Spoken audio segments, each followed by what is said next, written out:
টিইউপি equal to 1 7 1 এরকম করে কিছু সংখ্যা নেওয়া হলো যেখানে এক বা তার বেশি বার লেখা হয়েছে। এরপরে T U P 1 equal to first bracket start এবং ক্লোজ করে করা হলো। For I in T U P if I not in T U P 1 T U P 1 equal to T U P 1 plus I comma. এবারে প্রিন্ট করবে অরিজিনাল টিইউপি আর প্রিন্ট করবে ইউনিক নাম্বার টিইউপি 1।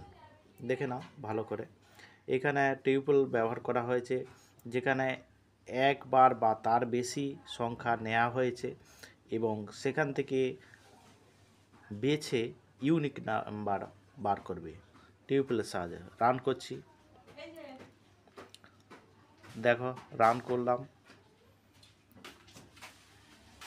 প্রথমে অরিজিনাল টিউপল দেখালো, তার নিচে ইউনিক নাম্বারগুলো দেখালো। দেখে নাও ভালো করে, উপরে প্রোগ্রাম এবং নিচে রান করা হয়েছে ইউনিক নাম্বার।